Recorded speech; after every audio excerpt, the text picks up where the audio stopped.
Bismillahirrahmanirrahim. Alhamdulillah.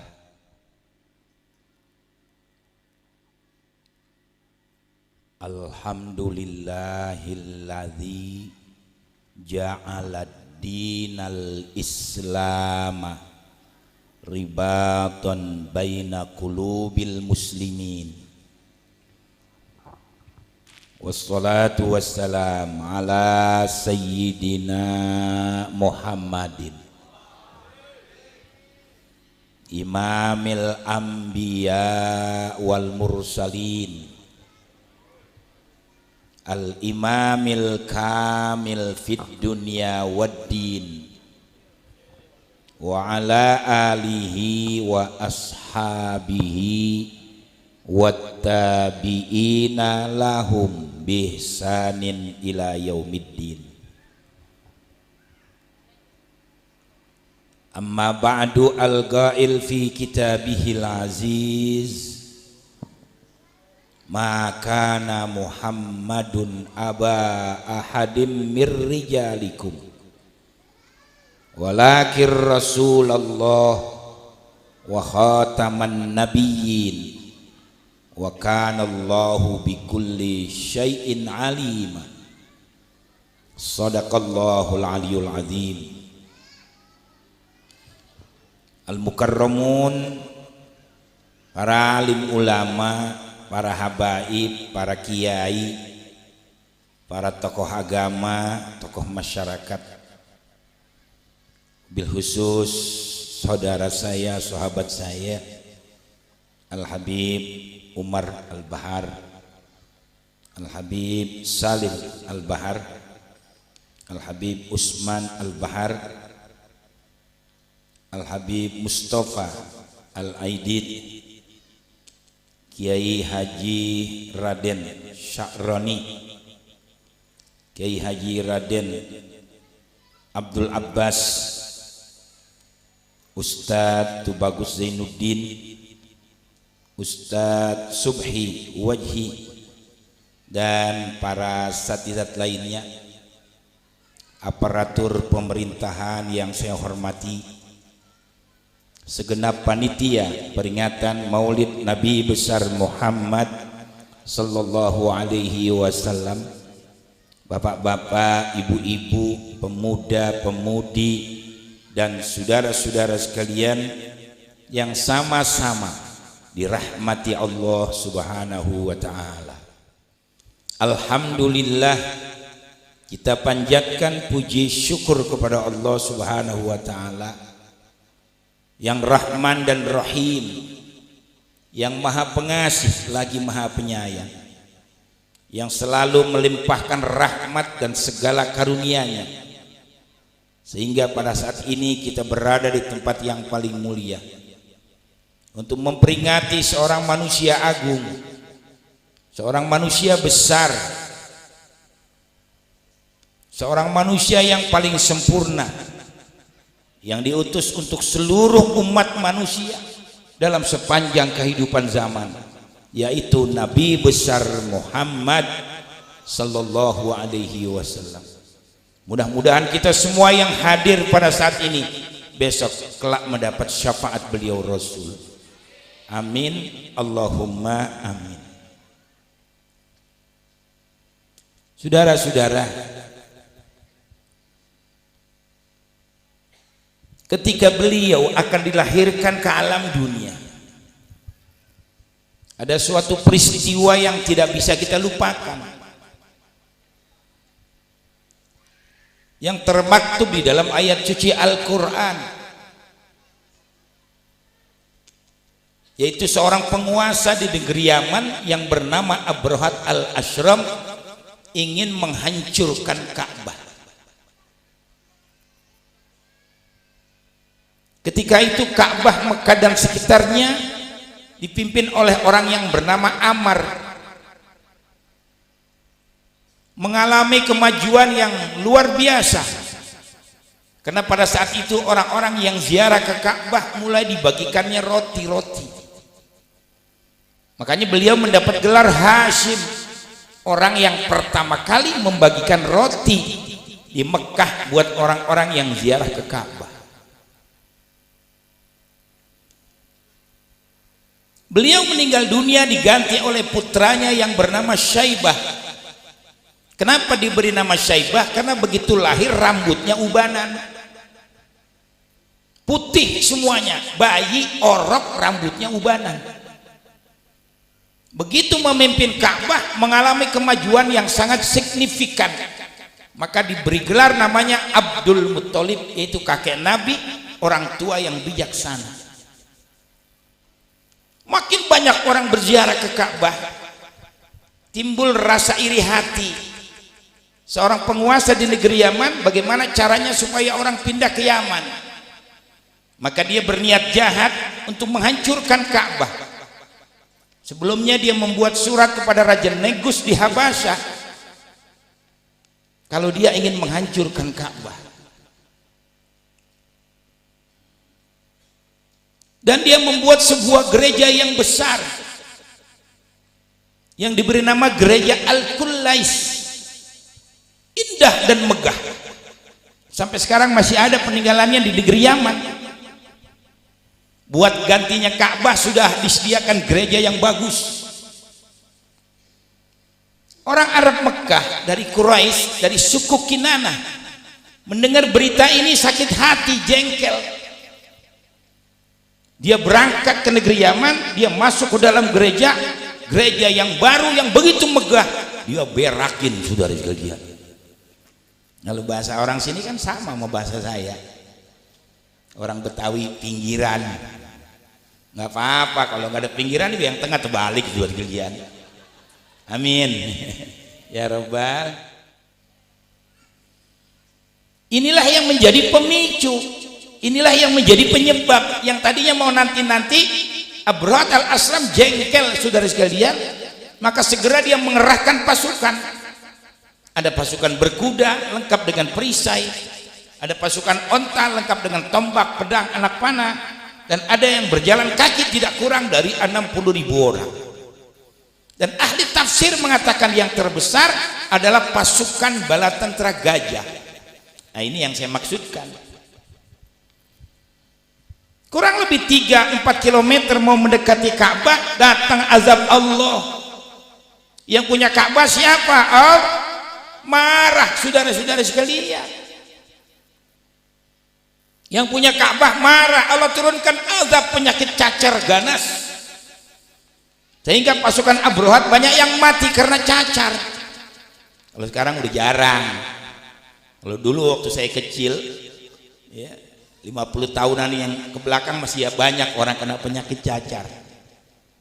Banyak yang mati, saudara-saudara, karena kumannya lebih cepat daripada corona. Corona mah bohong. Paling ada juga kecil, nggak seberapa. Dan pada jual obat aja supaya laku.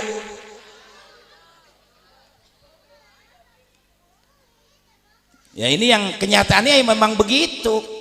Enggak semua orang meler corona, Panjul. Orang pilek corona, orang alergi corona, yang orang meler corona. Masuk rumah sakit di swab, bilangnya COVID, kasih racun, modar. Apalagi kiai masuk rumah sakit pasti mati udah. Makanya saya kemarin operasi di rumah, infus di rumah, nggak mau saya masuk rumah sakit. Udah pasti nama gua ada di sana. Bonipa dari dulu mau balik keras, wah masuk nih, udah kasih racun aja, setan semua. Nggak apa-apa kalau gua yang ngomong mah, nggak ada yang jengkel. Insya Allah 3 hari mati, sudah dikalian. Seminggu paling lama 40 hari. Kalau nggak percaya lu buktiin. Karena saya dari dulu berjuang seperti ini, menyampaikan yang benar. Saudara-saudara, apa sih itu corona? Corona buka kolor demi nona.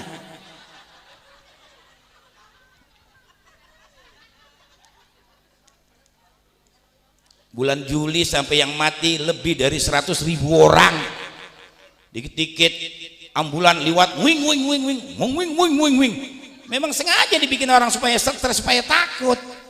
Kan dulu katanya yang mati 1.000, yang akhirnya jadi 50.000. Kenapa jadi begitu? Yang 49 karena takut, yang 1.000 mati karena musibah. Itu saudara sekalian, kan nggak usah takut, nggak usah. Orang berani mati, takut mati, kan begitu kata kiai saya di Gontor dulu. Berani hidup tak takut mati, takut mati jangan hidup. Takut sama hidup, mati aja mendingan. Guru saya di Gontor dulu begitu, saudara-saudara sekalian. Ya. Kaum muslimin dan muslimat yang dirahmati Allah Subhanahu wa taala. Termasuk Abrahat al-Asram itu sendiri dikasih penyakit cacar. Dia nggak kuat, akhirnya pulang ke negeri Yaman, baru sampai di kota San'a dia mati karena cacar. Raja mati sama cacar. Lagi satpol. Engko gedek sama satpol bergelian. Iya, galak banget, lebih galak dari polisi. Polisi nggak galak-galak saya lihatnya. Dia yang galak banget merakyat. Orang suruh push up, dihukum segala macam. Anjing dimatiin sama dia. Kemarin datang camat melurah sama RW sama satpol, saya omelin semuanya sudah digelian. Kalau dia jengkel, gue mau keluarin golok aja sama pistol. Mau apa lu kata gitu? Jangan. Orang gara-gara ngasih minum anjing tuh pelacur, dosanya diampunin masuk surga. Gara-gara ngasih minum anjing. Tapi berapa banyak orang gara-gara ngurung kucing, cuman nyolong pala ikan peda, sampai mati di dalam lemari, masuk neraka tuh manusia. Irhamu man fil ardi yarhamkum man fis sama. Kasihani makhluk yang ada di bumi, nanti kamu bakal dikasihani dengan makhluk yang ada di langit. Begitu panjol. Jangan semaunya berbuat. Jadi azab nih sekarang, bala tuh Gunung Semeru meletus, banyak lagi yang mati. Ini sekarang Jogja lagi mengeluarkan erupsi lagi. Di Sulawesi banjir bandang, belum lagi NTB. Beruntung kita di Jakarta Bekasi. Kenapa? Banyak orang yang zikir 24 jam tidak pernah berhenti. Alhamdulillah. Wa ma kana Allahu liyu'adzibahum wa anta fihim. Wa ma kana Allah mu'adzibahum wa hum yastaghfirun. Nih kekuatan zikir, kalau mau tahu, Allah tidak akan menurunkan azab selagi kau Rasul masih ada di tengah-tengah umat. Wa'lamu anna fikum Rasulullah, kan begitu. Di dalam diri kita semuanya ada Rasul, saudara sekalian. Apalagi kita ini orang yang beribadah. Begitu besarnya beliau Rasul, karena dibesarkan oleh yang maha besar, yaitu Allah Subhanahu. Manusia besar, nabi besar, rasul terbesar, dibesarkan oleh yang maha besar, yaitu Allah. Sekarang banyak penguasa, pemimpin, cuman dibesar-besarkan oleh pengikutnya, partainya, golongannya, pencintanya. Bukan manusianya yang besar, dosanya yang besar. Ada yang kesinggung? Alhamdulillah jadi benar. Kalau nggak mau kesinggung jangan jadi pemimpin. Turun dari pemimpin. Suruh turun nggak mau, kesinggung marah. Nabi saja salah ditegur oleh Allah. Nabi salah ditegur waktu beliau sedang berhadapan dengan jenderal-jenderal. Datang orang buta Abdullah bin Umi Maktum dari jauh mencari Nabi. Pakai tongkat, orang matanya nggak ngelihat. Begitu sampai assalamualaikum ya Rasulullah, waalaikumsalam ya Abdullah bin Umi Maktum.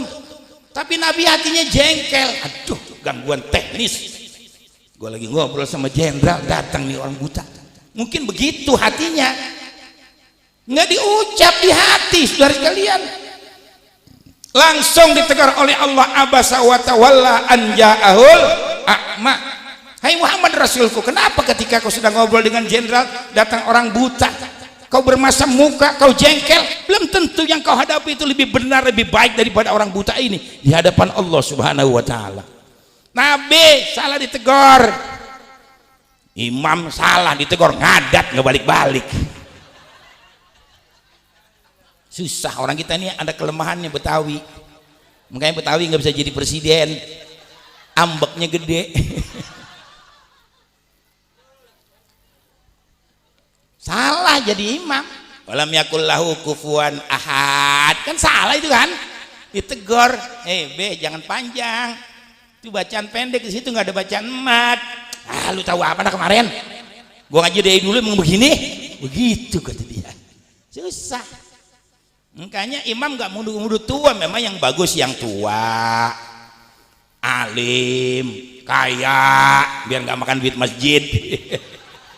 Kalau imam miskin makan duit masjid mulu buat kalian, duit anak yatim. Waro tuh apik artinya, nggak sembarangan. Masa ustadz di Bandung anak santri 12 diperkosa semua, ustadz gila itu sudah kalian. Makanya kalau kembali ke umat Islam dirojam mestinya. Dirojam itu apa? Dipendem di pinggir jalan seleher. Mamah dede salah, dia bilangnya sepuser.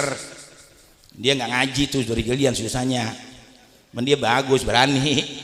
Cuman jangan terlalu berani kalau nggak ngerti. Tanya dulu.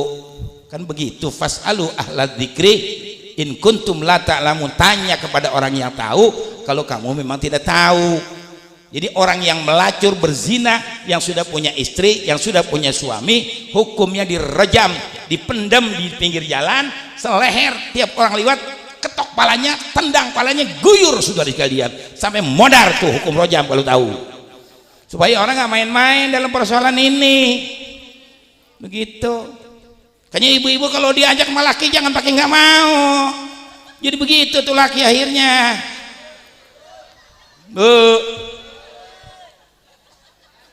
selagi suami memberikan nafkah, suami berhak bersenang-senang setiap menit, setiap detik tuh kepada istri, walau ala dhahri kotabin, sekalipun berada di atas punggung onta.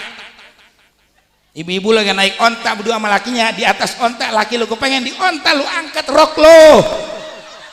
Begitu kata Nabi. Jangan sampai nanti suami keluar kesel ngedak sunggal petakan. Itu yang dikhawatirkan. Bapak kalau punya duit jangan pelit sama bini. Ramai dia. Punya duit sedikit selip-selipin di kaos kaki, di sadel motor, dititipin sama temennya. Jangan, bini senengin.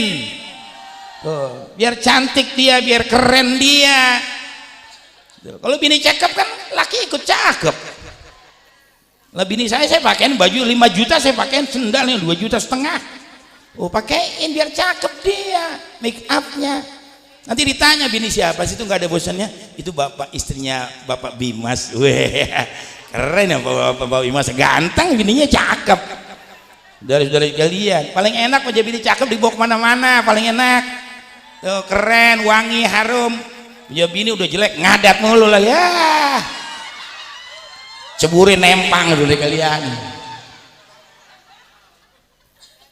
Makanya supaya bini cakep dimodalin. Tuh, kan perempuan itu dunia. Saudara-saudara, jelas wanita semua sama. Ingin dicinta, ingin dimanja, butuh perhatian, butuh perlindungan dari orang yang paling tersayang. Kalau itu lagunya, emang benar begitu lagu Elvi itu. Jangan cuman kita doang pengen diperhatikan, kita perhatikan dia. Nah ibu-ibu juga sama, supaya suaminya betah di rumah, servis ditingkatkan, ampere dinaikin. Jangan kemana-mana cakep, bajunya baru, keren, semerbak, harum, pakai celop jungkung, giliran tidur sama laki celana robek. Daster somplak, utang putus, penitinya 7. Najis banget ibu-ibu dah. Jangan. Apalagi punya laki udah di atas 50 tahun, biasanya spanningnya lambat. Kayak TV tabung, lama terang itu TV. Udah peyot kata ibu-ibu. Saya udah 65 tahun gagah aja. Asal makannya bagus, istirahatnya cukup. Bapak-bapak jangan sayang sama duit. Pengen makan enak sayang banget sama duit. Jangan, akhirnya makannya apa? Trijengki, eceng, genjer, kangkung, Ya, daun mangkokan dicampur sama ikan teri nasi. Ya, apa enaknya begitu. Makan tuh sate, makan tuh sop yang enak. Gak ada kambing ada darah tinggi, habaib pada doyan buat kambing ada yang darah tinggi. Dibohongin sama dokter kita. Justru daging sapi yang banyak lemaknya. Saya pernah coba makan sate kambing 20 tusuk nggak apa-apa, makan sop semangkok nggak apa-apa. Biar makan steak abu bakarnya 70%, besok pagi puyeng palang ngebet sudah dilihat. Berarti kan dia yang berbahaya. Kambing tuh makanan Rasulullah. Apalagi kaki depan tuh paling mahal Pak. Kalau kita ke Mekah ke Madinah cari kaki depan tuh udah nggak ada, udah dibeli sama orang Arab karena itu makanan Nabi sampai meninggal dunia. Tuh kaki kambing yang depan sebelah kiri tuh paling mahal di Mekah dan Madinah. Kulu mimma fil ardi halalan thayyiban, makan apa yang ada di bumi yang baik-baik, yang thayyib-thayyib. Supaya badannya bagus, paningnya jadi bagus. Tapi kalau andai kata begitu, yang namanya udah tua bu, ibu-ibu mesti pandai. Jadikanlah suami seperti hordeng. Hordeng itu suka depan pintu jendela, namanya hordeng tuh. Supaya hordeng bergoyang, kudu digoyang-goyangin. Tuh, hordeng. Ini hordeng nih, supaya bergoyang kudu digoyang-goyangin. Nah, laki yang udah 50 tahun supaya spanningnya cepet tuh si koboi-nya digoyang-goyangin. Begitu lo, ini Quran, lo ini Islam. Laki udah tua masuk kamar pulang dari musola Al Hidayah habis ngaji udah makan ketan sama daging, pengen senang-senang, bini sampai di rumah pakai balsam sama remason. Mati si koboi. Allahu Akbar. Mau kemana-mana juga nggak lepas dari persoalan ini. Zuyina linnas hubbus syahwat minan nisa, dihiasi bagi laki-laki untuk bersenang-senang dengan siapa? Dengan wanita. Makanya yang udah cukup umur bisa nyari duit kawin. Tuh, jangan jadi perjaka lapuk. Nggak demen sama perempuan, demennya sama laki, sember geledek seperti gelian. Laki demen sama laki, ngapain lo? Udah diciptakan perempuan oleh Allah buat senang-senang, kita buat nikmat, malah nyari laki. Namanya LGBT. Ini pemerintah kita ini mau menghalalkan model-model kayak begini, setan bener dari gelian. Makanya Majelis Ulama mau dihilangkan. Gara-gara salah satu orang di antara mereka kena teroris, katanya itu juga belum pasti benar. Majelis Ulama mau dihilangkan di Indonesia. Ada kiai, ada ulama, ada habib aja pada begini. Negara kita ini kacau. Saudara-saudara sekalian, gimana gak ada habib, gak ada ulama, gak ada ustadz? Siapa yang memberikan penerangan? Negara kita ini mau dibikin sekuler. Apa tuh sekularisme? Hukum tanpa agama, ilmu tanpa agama, pergaulan tanpa agama. Nanti semuanya bebas. Bahkan mahasiswa diberikan kebebasan seks. Nanti sambil kuliah pada bunting itu nggak ada lakinya. Mau bilang apa? Masya Allah, tabarakallah. Makanya saya kalau sembahyang malam, sembahyang subuh, saya khutbah Jumat, saya nyumpain terus tuh dari sekalian. Wa ahlikil kafarata wal mubtadiyata wal musyrikin wasyuyu'in wasiniyin. Cina yang bikin beresek Indonesia. Ya Jokowi ya Cina. Gak apa-apa gue yang ngomong, lu takut?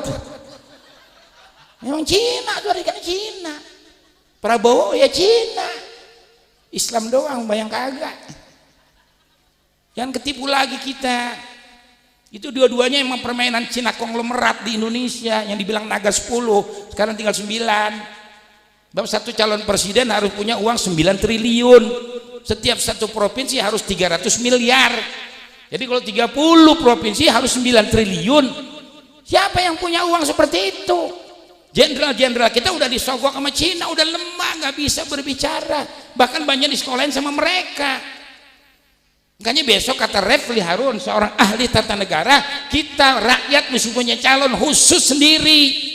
Jangan yang udah ditentukan sama Cina-Cina, besok begitu dia menang dia mesti bayar utang. Dia mesti buat Cina keuntungannya. Nah kita sengsara lagi saudara-saudara sekalian. 2 tahun aja kemarin corona saya sakit susah, nggak bisa ceramah, nggak bisa ngajar, khutbah Jumat dilarang. masjid ditutup. Kerjasama Cina Xi Jinping dengan Israel kalau mau tahu. Karena orang Israel itu paling nggak suka sama Nabi, sama Islam. Yang pertama apa, saudara sekalian? Orang Israel itu tidak suka kalau kita suka menebarkan senyum di antara kita. Orang Israel tidak suka kalau kita mengadakan ukhuwah Islamiyah. Orang Israel tidak suka kalau kita bilang di dalam masjid itu ghairil maghdubi alaihim waladdallin, amin. Dia nggak suka kepada kita. Makanya dibikinlah peraturan di Indonesia. Ya nggak, alasannya apa? Kerumunan. Sampai orang ngaji nggak boleh, sholat tarawih nggak boleh, sholat Jumat nggak boleh, ditutup masjid. Setan juga dikalian. Jengkel sama gua lu gitu. Orang berdua laki bini suruh pakai masker. Entah tidur di kasur berdua pakai masker. Ngap tolol. Nah, itu jenderal yang berbicara. Kalau kita pakai masker terus, imun tubuh kita jadi lemah. Karena yang sudah keluar ini kita sedot lagi, saudara sekalian. Kita kan disuruh hidupnya di ruangan-ruangan terbuka, banyak pohon, menghirup udara yang segar, jadi sehat badan. Sekarang bukan satu, dipakainya 2, bahkan suruh pakai masker 3. Modal aja sekalian. Saya lagi ngancam enak banget, saudara sekalian. Mana kebun nanas begini juga saya ngomong. Nggak apa-apa. Pokoknya sama saya mah bukan main-main. Yang udah camat habis ngelarang saya di Cirebon seminggu mati. Cuma dibacain itu kaf ha ya ain sod ha mim ain sit kaf. Ada hizib saya khusus membuat matiin orang. Oh di sini ada yang mau nyoba nggak apa-apa. Gue matiin beneran sudah kalian. Gue mah ilmu aja, ilmu apa gue punya. Mulu pelet lagi. Laki ustadz pakai ditolak sama cewek. Jangan baca surat Ali Imran ayat 9 tuh, Rabbana innaka jami'un nas liyaumin la raiba fihi innallaha la yukhliful mi'ad. Doanya gampang, Allahumma jma' baini wa baina fulana binti fulan kama jama'ta la ilaha illallah Muhammadur Rasulullah. Tiap salat baca 7 kali. Celeng tuh perempuan. Tapi lu datang dulu ke rumah gua bawa ayam putih sepasang, ya mesti ada turunan dong, ada ijazahnya, saudara sekalian. Saya boleh nyari ilmu kemana-mana, saudara-saudara. Masya Allah. Ya. Dulu saya dapat ilmu lagi, ya ini mah ilmu doang. Ya, dari kalian cari ular yang lagi makan kodok. Dulu kan begitu. Ya, cari ular lagi makan kodok. Dulu mah banyak di sawah. Ya enggak, nanam padi apa di pohon-pohon. Ntar lu bawa tuh ularnya sama kodoknya, gebuk, matiin. Mau ke rumah gue, ntar gue yang ngerjain, bikin minyak ular, bikin minyak kodok gitu, dimantra-mantrain. Tuh perempuan yang kita demen kasih minyak ular, colekin, kita minyak kodok. Ular kan ngumur kodok. Gitu caranya. Celeng dia, saudara kalian. Ya banyak banget ilmu begitu. Belum surat Yusuf, alam maru ainahu akbarnahu wa qattana aydiyahunna wa qulna hasya lillah ma hadza basyara in hadza illa malakun karim. Sampai Zulaikha tergila-gila. Bayangkan dengan Nabi Yusuf, itu juga termasuk doanya, banyak minta kepada Allah. Saya kemarin pergi haji 2019 minta, karena di rumah nggak ada istri, minta, alhamdulillah dapat bini cakep muda. Nah, saya umur 65, bini saya 30 tahunan sekarang, gurih banget. Gurih. Kayaknya yang nggak punya bini supaya kawin jadi duda, lapuk. Jangan, orang jadi duda tuh jadi oleng. Jalan juga begitu tuh. Jadi goblok tuh kalian. Coba orang punya bini jadi pinter, jadi cerdik, pintar nyari duit. Iya, tua juga jangan ditua-tuain. Tua kalau bisa biar gagah, biar keren. Kalau saya 90 tahun masih berani nantangin orang. Gue colek tuh anak gua, rambut satu gua buat perhitungan melup, wah 90 tahun terkenal itu jagoan dulu di kampung rambutan, nggak ada lawan. Sebetulnya pitung juga, cuman dia nggak dapat gelar ke situ, saudara-saudara. Ya, jadi mari kita kembali kepada Allah Subhanahu wa Ta'ala, kaum muslimin dan muslimat yang dirahmati Allah. Akhirnya apa? Ya enggak, yang namanya Abrat al-Asram mati karena cacar. Lalu bagaimana dengan pasukan gajah yang begitu besar? Gajah Afrika yang besar-besar kita lihat di flora dan fauna. Wa arsala alaihim tayran ababil. Kayak kalau baca terjemah surat Al-Fil jangan melihat artinya, ini perlu belajar kita. Apakah kamu tidak melihat bagaimana Allah bertindak dengan pasukan bala tentara gajah? Kalau melihat sekarang, itu kita lihat Habib Umar, Habib Salim. Saya sama beliau ini udah seperti saudara. Karena dulu kakeknya Habib Mustafa Al-Bahar, dulu posnya juga di rumah saya itu sudah di Gelian. Sampai abahnya dia, Wandung, Wanting, semua itu di rumah saya. Jadi saya udah nggak seperti orang lain lagi sama beliau ini. Alhamdulillah ya, beliau ada di sini. Itu yang namanya Habib Mustafa Al-Bahar. Kalau kayak kita sekarang ular kobra, manjur dari Gelian. Iya, lu pernah abahnya Umar itu dipukulin orang di Keramat Jati dari Gelian gara-gara dia tabrak, ditabokin abahnya dia. Tapi kan ngadu sama abahnya, malamnya mati tuh orang. Berani lu begitu? Luar biasa Habib Mustafa Al-Bahar itu keramatnya, saudara-saudari Gelian. Jagoan Keranggan gak ada yang berani sama beliau. Pernah diserbu, golok panjang-panjang jagoan Keranggan tuh kalau mau tahu. Habib Mustafa lagi ngajar suruh berhenti. Berhenti ngajar. Waduh, preman jagoan nih pikir. Ya gue cuma mau ngajarin orang biar pada bener, kenapa lu larang gua? Nggak bisa. Sini gua yang berkuasa. Kalau lu merasa jagoan, tuh di depan masjid ada punduren tuh. Kata Habib Mustafa Al-Bahar tuh dari kalian. Lu jatuhin dari sini, lu punya ilmu nggak begitu? Wah, masing-masing ngeluarin ilmu, kagak jatuh tuh duren. Habib Mustafa cuma dikeprak pahanya doang, prek-prek merutuk tuh duren. Tuh, lo lawan ilmu gua. Kabur semua tuh preman. Apalagi abang saya keluar memang cinta kepada beliau, tiap lebaran datang ke Kampung Sumur. Dulu kan belum ada aspal. Ya enggak, becek jalan, melater tuh mobil, didorong telunjuk doang jalan. Beliau luar biasa saudara sekalian. Wah, banyak cerita panjang.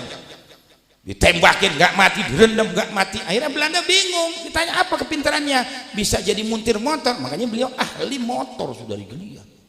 Banyak sekali saya cerita tentang beliau itu, dan saya dapat satu hizib yang sekarang saya gunakan buat ngobatin orang kalau sakit panas nggak bisa buang air, itu ada sama saya.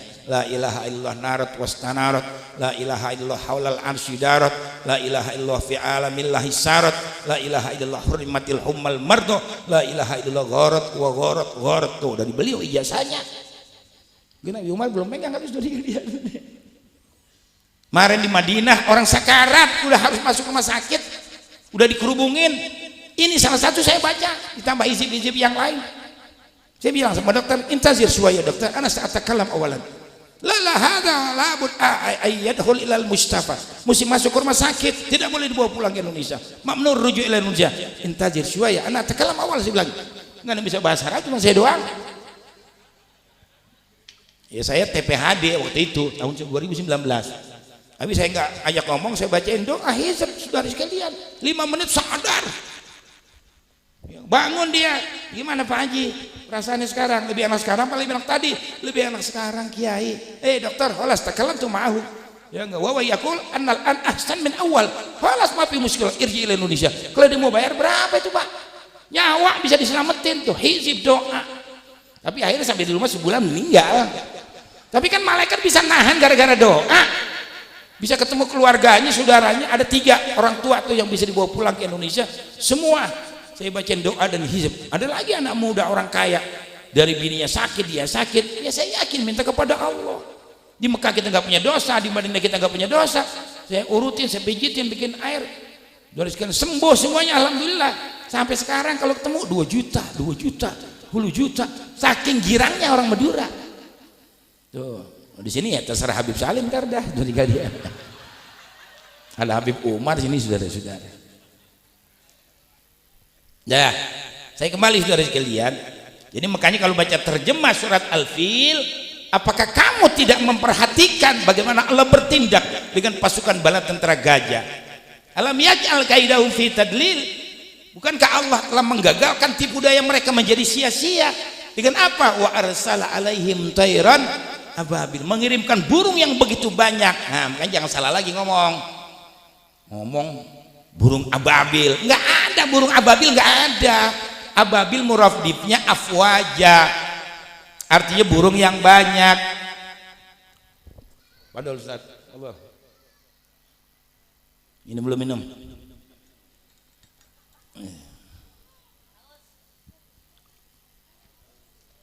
Aus mah kagak, kering gua.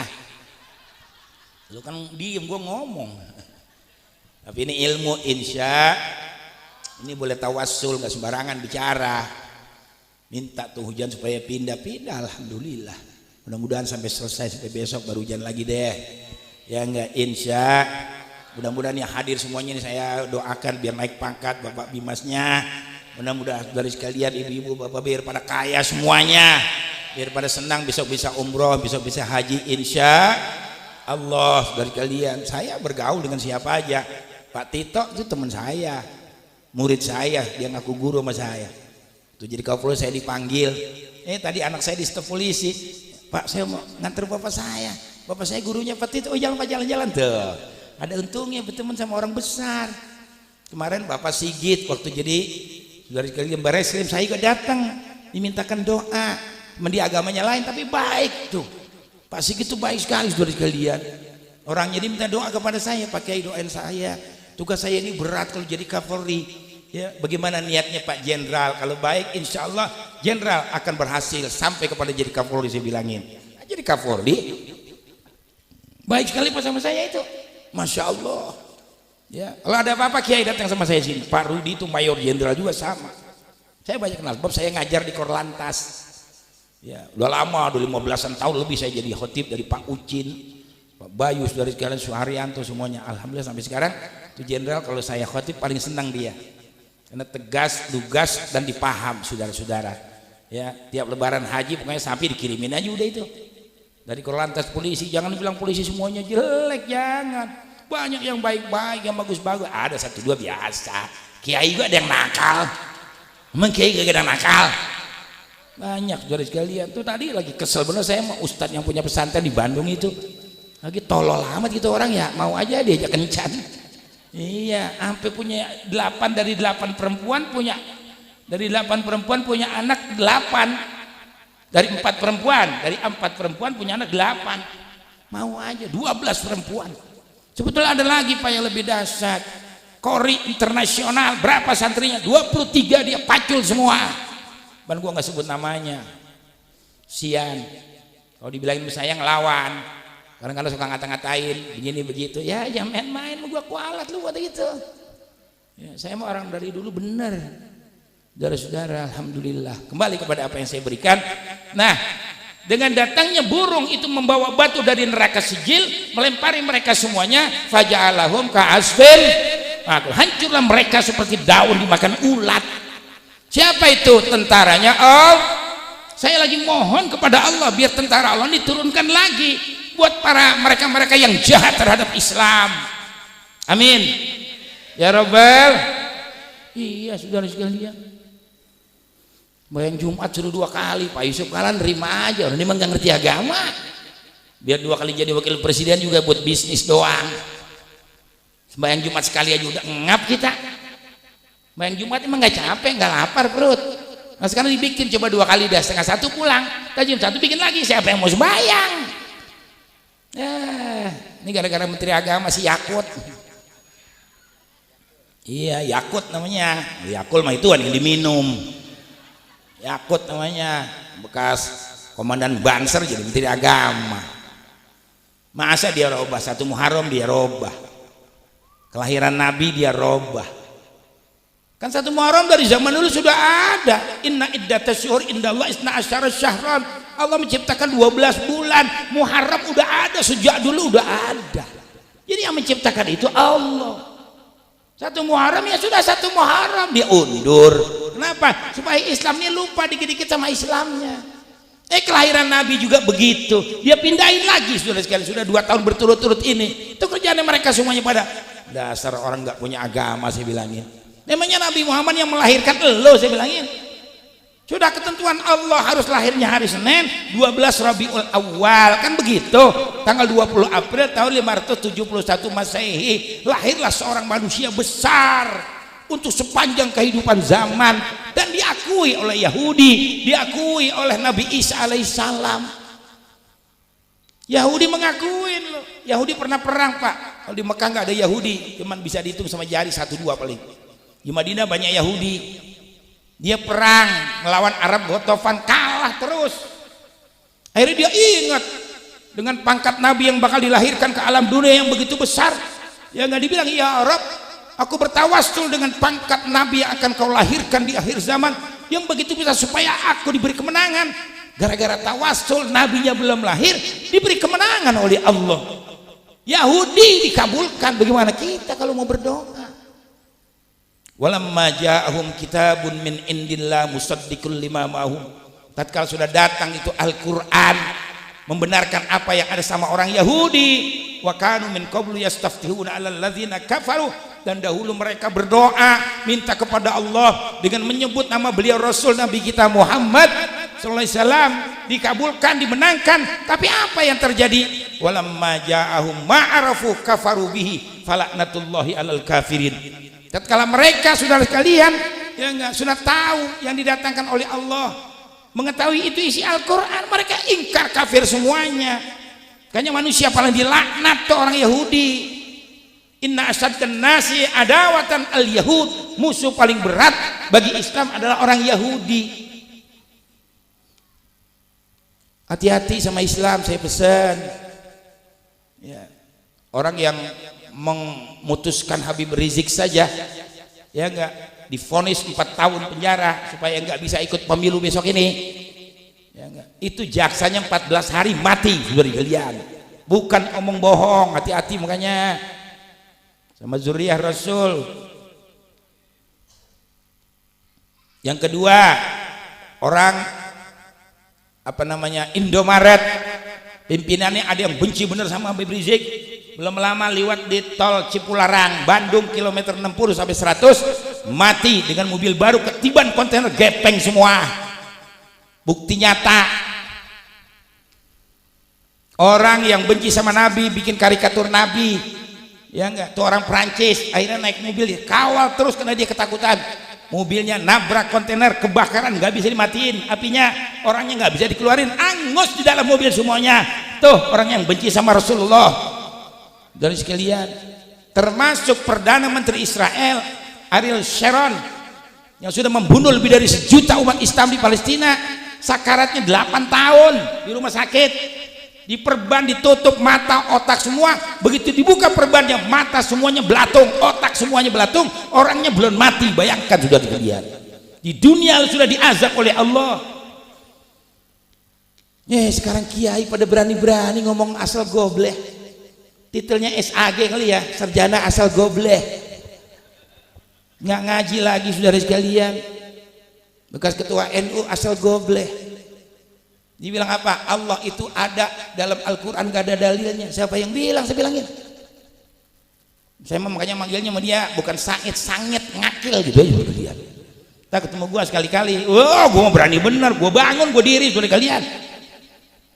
Pegang leher bajunya kalau perlu. Mau apa lo gue bilangin? Orang Islam jelek-jelekin Islam, goblok. Nah itu waktu Nabi ditanya, baca tafsir Khazin di Mekah, karena orang Mekah susah ngatasi beliau Rasul, orang kok makin banyak pengikutnya. Ya Muhammad, min ayyi syai'in yusna'u rabbuka, dari apa Tuhan kamu itu dibuat? Min yakutin amin zabarjad, dari batu jamrud atau dari batu yakut? Lo ya jamrud hijau, ada jamrud Rusia, ada jamrud Kolombia. Ini jamrud Kolombia namanya. Mahal, bisa 30 juta sampai 50 ini harganya. Tuh cincinnya aja udah 50 juta. Dari sekalian. Kalau yakut kuning, turun suratul Ikhlas, qul huwallahu ahad, Allahus samad ila akhir ayat. Katakanlah hai Muhammad Rasulku, Allah itu esa, itu ada dalilnya. Kenapa tidak qul huwallahu wahid? Kalau wahid yufidus syarik, ada isnani, ada salasa, bisa 2 bisa 3 tuh Tuhan. Kalau qul huwallahu ahad yufidu nafyas syarik. Hei jangan main gendang itu. Jangan pukul gendang. Tunggal esa, tidak bisa diduakan, ditigakan. Enggak boleh mensekutukan Allah. Na'udzubillah, saudara sekalian. Faman kana yarju liqa'a rabbih falyamal amalan sholiha wala yusyrik bi ibadati rabbih ahada. Kan begitu ayatnya.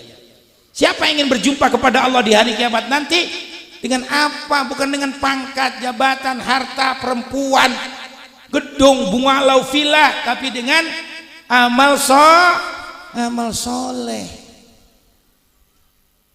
Jangan sekali-kali mensekutukan Allah. Ini begitu mesti anak muda ngaji, anak muda dia pada bagus. Itu saudara-saudara sekalian, makanya diajak. Anak muda nggak usah dibebanin. Ada orang-orang kaya donator. Orang kaya jangan pelit. Lu nggak bakal miskin sedekah buat guru, buat Habib. Justru orang pelit yang duitnya besok diambil sama dokter, kasih penyakit ini, penyakit itu. Betul-betul. Lah iya, di sini kalau ada orang kaya pelit, besok dia mati jangan disebayangin. Jangan digotong, jangan dikuburin. Biar dia mandi sendiri, beli kain putih sendiri, dia nyelonong sendiri ke kuburan. Emang lo bisa hidup sendirian kata gitu? Orang pelit mah gak ada rahmat, soalnya kejam saudara-saudara. Orang bakhil, koret, gasiran, pantat kuning, cap jahe, merege hese, jauh dari Allah, jauh dari surga, jauh dari pergaulan. Orang gak ada yang demen. Tapi orang yang murah tadi nih, yang menyumbangkan pelampang bawahnya semuanya nggak pakai dibayar, mudah-mudahan biar kaya, biar makmur dari kalian. Yang begini perlu kita buat syiar-syiar Islam. Insya Allah. Kalau tahlil bagi-bagi, jangan makan sendiri. Tahlil dari Al-Fatihah, Yasin, doa, sampai doa kuntet dimakan semuanya sama dia. Jangan. Ada ustadz, ada kiai di sebelah kita, ustadz awal pembukaan Al-Fatihah, ustadz inti baca Yasin, tadi yang tahlil, ntar yang baca doa, ya enggak, ntar ada yang baca doa kuntet. Enggak ada doa kuntet. Habis wassalamun ala mursalin Al-Fatihah kan doa kuntet namanya itu. Kasih juga ke ustadz yang lain biar rezekinya kebagian. Begitu saudara sekalian. Jelas yang pimpinan pentolan di gedean. Gitu, jangan pelit sama kiai sama ustadz. Orang sudah sama ustadz pahalanya besar. Ya apalagi sama orang tua, wah masya Allah, dan bakal diganti spontan sama Allah. Kalau nggak ada ustadz mati agama. Siapa yang menyiarkan agama? Banyak ustadznya mesti dihormatin. Amplopnya kasih yang pantas. Kalau di kampung sini kasih 300 dah orang tahlil, girang nggak dia? Syukur bisa 500, alhamdulillah. Begitu dibuka sama bininya, ayah 500, alhamdulillah. Bisa beli gas udah habis. Kan gitu ya, bisa belanja, bisa beli ayam nih, alhamdulillah. Coba kalau tahlil 15.000, kata bininya apa? Ayah 15, ya mudah-mudahan doa ayah kagak makbul. Nah, begitu suri kalian. Pelit siapa yang doain? Jangan. Ustadz bela perjuangannya saudara sekalian. Lagi orang tua, masya Allah, perintah dari Allah langsung. Wa qadha rabbuka alla ta'budu illa iya wa bil walidaini ihsana. Harga mati. Sembahlah oleh kamu akan Allah, berbakti kepada orang tua, harga mati. Hei anak laki, denger ini ngomong. Lo biasanya kalau udah bisa nyari duit takut sama bini mau ngasih orang tua. Lo takut sama bini, mati aja mendingan. Siapa yang buntingin lo? Siapa yang beranakin lo? Siapa yang gedein lo? Siapa yang minterin? Siapa yang ngasih tanah? Begini haji kadang-kadang orang tua sayang sampai dikawinin. Udah punya bini mau ngasih orang tua takut lagi ngumpet-ngumpet sama bini. Jangan. Kalau bini kita ngelarang, hehe, lu jangan ngelarang gua. Ini emak gua. Yang buntingin gua, yang lahirin gua, yang gedein gua. Lu kurang lu boleh minta.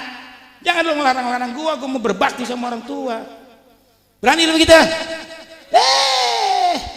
Nyali-nyali capung jarum. Lu apa-apa udah melengkung. Di jalanan galak, di mimbar berani, di rumah mbak bini dipelotetin nunduk. Mbak bini gua kelepak begitu di kejadian. Jangan, ini pelajaran penting loh, jangan dianggap remeh. Biasanya bini kan ada yang galak banget melaki. Melaki ngasih emaknya dipelototin. Berapa emak lu kasih? 500 buat beli obat.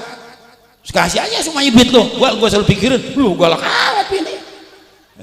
Gua mah pensiun begitu dari kalian. Kasih pelajaran, jangan, yang penting bini jangan kurang. Buat bedaknya tiap bulan harus dipikirin. Garis kalian setiap 3 bulan sekali sunnah belikan pakaian buat istri. Beli selopnya, dikasih nikmat, dikasih senang.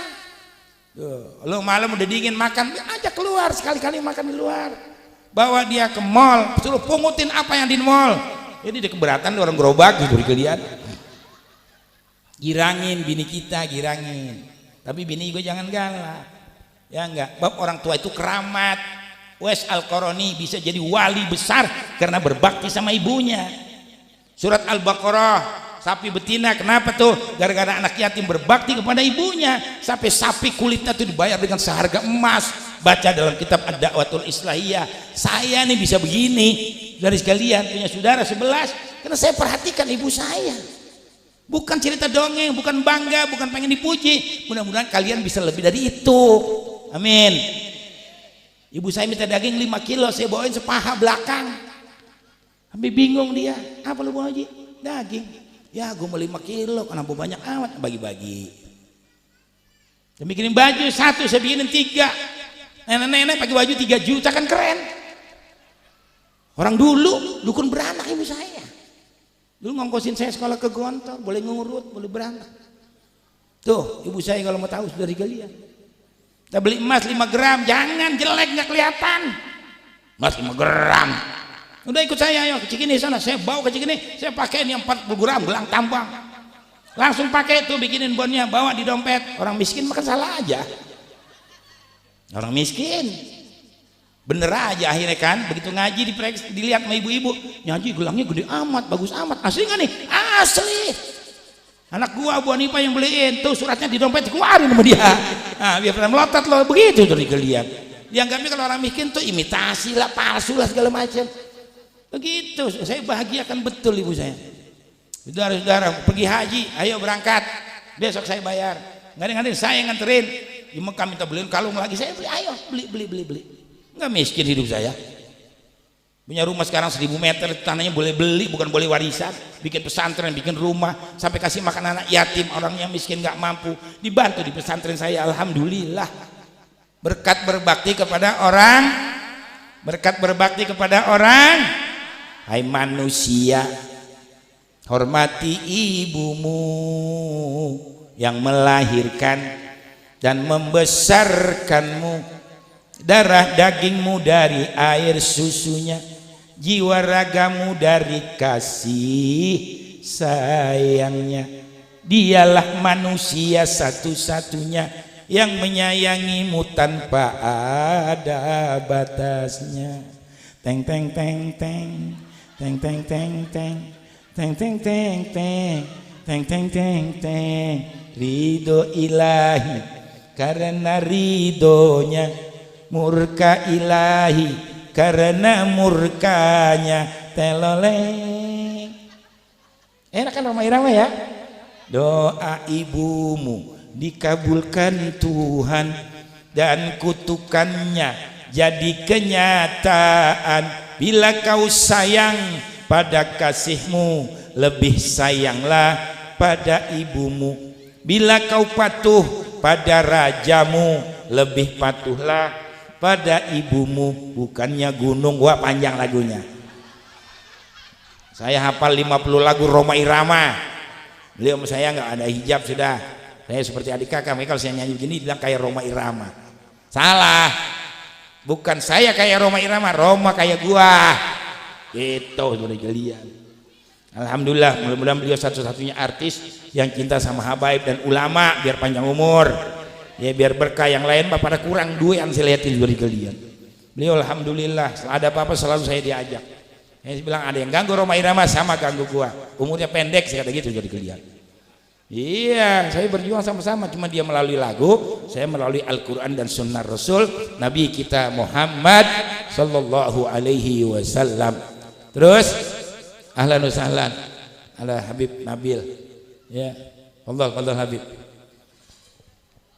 Saudara-saudara, jadi saya kepengen tentara-tentara seperti ini diturunkan lagi oleh Allah. Sekarang udah ada ya di Jawa Timur, besok di Jawa Tengah, di Jogja, di mana-mana. gunung dimeletus-meletusin. Karena orang sudah jauh dari ulama, saudara sekalian. Jauh dari ustadz. Nah, kita deketin para habaib, para ustadz, ayo biar kita di dunia bahagia, di akhirat bahagia. Nah, setelah itu lahirlah seorang pemimpin revolusi dunia terbesar, Nabi kita Muhammad sallallahu alaihi wasallam. Makanya kelahirannya dinamakan tahun gajah, karena ada peristiwa gajah. Begitu kalau nangin sejarah yang pas, jangan asal-asalan sudah dikelian. Banyak selain itu di TV kalau nangin sejarah banyak salah, banyak keliru. Burung ababil, nggak ada burung ababil. Ya enggak. Orang perang Badar katanya saudara sekalian 4.000, nggak ada. Perang Badar Islam cuma 1.000. Pasukan Abu Sufyan ada 4.000. Tuh. Cuman yang 1.000 itu 700 pulang di bawah pimpinan Abdullah bin Ubay bin Salul. Kenapa difitnah? Ngapain lo ikut Muhammad? Tuh pasukan Abu Sufyan banyak, mati lo, persiapannya lengkap. Akhirnya 700 orang difitnah tuh pulang. Tinggal berapa tuh? Tinggal 300 lawan 4.000. Makanya dulu saudara sekalian perangnya perang tanding. Kalau diukur sama kekuatan kalah Islam. Nah, di sanalah doa Nabi terkenal di Badar, Allahumma ahdaka wa wa'dak, Allahumma ahdaka wa wa'dak, Allahumma ahdaka wa wa'dak. Ya Allah, tunaikan janjimu, penuhi janjimu, laksanakan janjimu. Berulang kali Nabi berdoa sampai dipungut sorbannya jatuh oleh Abu Bakar. Kafaka ya Rasulullah, cukup sudah hai Rasul, doa engkau sudah diterima oleh Allah. Diangkat selendangnya. Yang baru Nabi sampaikan isi hatinya, intahlik hadhil isabah lam tu'bad ba'dal yaum, intahlik hadhil ummah lam tu'bad ba'dal yaum. Ada dua versi. Jika seandainya dalam perang Badar ini aku binasa, umatku hancur, setelah ini tidak ada lagi manusia yang sembah engkau ya Allah. Berarti jelas manusia yang sembah Allah hanya umat hanya umat kan Islam agama sempurna. Dibilang sama Profesor Kiai di Indramayu, dibilang Islam bukan agama yang sempurna, Islam bukan agama satu-satunya yang benar. Itu Profesor Bangkong tuh digelian. Kayaknya Nabi waktu di Arafah mengerjakan haji wada turun ayat al yauma akmaltu lakum dinakum wa atmamtu alaikum nikmati wa raditu lakumul Islam madinah. Pada hari ini di padang Arafah aku sempurnakan buat kamu agama kamu, sempurna Islam. Aku cukupkan nikmatku buat kamu dan aku redho hanya Islam sebagai agama buat kamu. Betul-betul. Makanya kita mesti bangga jadi orang Islam. Jangan bilang semua agama sama, semua agama benar, jangan. Agama yang benar hanya senang gak senang begitu sudah. Lakum dinukum waliyadin. Bagi lo agama lo, bagi gua agama gua. Orang Nabi Isa saja yang paling dekat sama Nabi, baca surat As-Saff ayat 6. Di sana dijelaskan wa id qala Isa ibnu Maryam ya bani Israil inni rasulullah ilaikum musaddiqan lima baina yadayya minat Taurat wa mubasysyiran bi rasulin ya'ti min ba'di ismuhu Ahmad falamma ja'ahum bil bayyinat qalu hadza sihrun mubin. Tatkala Nabi Isa bin Maryam berkata kepada kaumnya Bani Israel, hai Bani Israel, aku utusan Allah buat kalian. Jadi Nabi Isa diutus hanya untuk Bani Israel. Kita bangsa Indonesia bukan Bani Israel. Nggak laku Nabi Isa, udah purnawirawan, udah pensiun. Nabi Isa nggak punya bapak, jangan dibilang anak Tuhan. Makanya Ibnu Maryam nggak disebutin bapaknya karena nggak ada bapaknya. Jangan dibilang anak Tuhan. Masa Tuhan beranak? Jadi mana ngajinya saudara-saudara. Jadi Nabi Isa bukan Tuhan, bukan Yesus Kristus, ya enggak, dari sekalian, bukan Tuhan anak, melainkan anak empok Maryam. Tapi bukan Maryam tukang gado-gado. Ya, Maryam satu di antara 4 wanita terbaik di dunia. Ada berapa ibu-ibu? Ada 4 wanita terbaik di dunia. Siti Khadijah istri Nabi, Siti Fatimah putri kesayangan Nabi, Siti Maryam ibu Nabi Isa, Siti Asyah istri Fir'aun. 4 wanita terbaik di dunia. Ikutin itu ibadahnya kalau mau ibu-ibu. Bantu suaminya biar kaya. Dan dibantu sama istri lebih cepat, nanti lebih lancar dunianya. Siti Maryam cuma berdoa makanannya dari surga. Ditanya sama Nabi Zakaria, anna laki hadza? Dari mana hai Maryam makanan begini nikmat semuanya? Minal jannah, dari surga makanannya. Karena bertakwa manusia tidak pernah disentuh oleh laki-laki. Nah, ibu-ibu bisa cepat ya, bantu suaminya. Apalagi berdoa, ibu nyuci baju satu suami aja 2000 dosa diampunin oleh Allah. Bu, ibu nyuci baju suami satu tuh kaos kutang aja 2000 dosa diampunin. Bagaimana ibu bisa memberikan gairah di atas ranjang? Woi, bisa menggairahkan suami di atas ranjang, wah juta-juta dosa diampunkan oleh Allah. Makanya bahagiakan. Sama saya menganjurkan adil, laki supaya sayang, bini juga supaya hormat, karena surganya ibu-ibu di bawah telapak kaki suami. Nah ini ustazah nggak berani nyampein karena ustazah banyak lawan melakinya. Surga saya di bawah telapak kaki surga para habaib di bawah telapak kaki nah surga ibu-ibu di bawah telapak kaki suami. Nah, hadis riwayat Siti Aisyah dalam kitab Nuzhatun Nadzirin, a'dzamun nas haqqan 'alal rajuli ummuhu wa a'dzamun nas haqqan 'alal mar'ati zawjuha. Seberat-berat hak dan tanggung jawab orang laki kepada ibunya, dan seberat-berat hak dan tanggung jawab istri kepada suaminya. Tuh, surganya ibu-ibu di bawah telapak kaki suami. Dan ngomongnya yang baik, yang sopan, yang lembut, temenin kalau makan gitu. Ya enggak, nanti juga suami kita insya Allah sayang sendiri sama kita. Insya Allah. Saudara-saudara, setelah itu Nabi dilahirkan bukan karena kebetulan, memang Allah sudah merencanakan terlebih dahulu. Jangan dibilang kejadian, nggak boleh. Makanya namanya Muhammad, nggak ada dulu nama Muhammad, nggak ada. Artinya orang yang terpuji. Hamidah yahmadu hamdan fahuwa hamidun, begitu. Ya enggak? Saudara sekalian, sorfiahnya seperti itu. Ayahnya Abdullah, hamba Allah. Ibunya siapa ibu-ibu? Aminah, yang memberikan rasa aman. Kakeknya siapa? Abdul Muthalib, orang tua yang bijaksana. Dukunnya siapa waktu Nabi dilahirkan? Asy-Syifa, orang yang membawa kepada kebahagiaan. Siapa yang menyusui Nabi ibu-ibu? Halimatus Sa'diyah. Selama 2 tahun menyusui Nabi, nggak pernah dikencingin, nggak pernah diberakin, nggak ketahuan.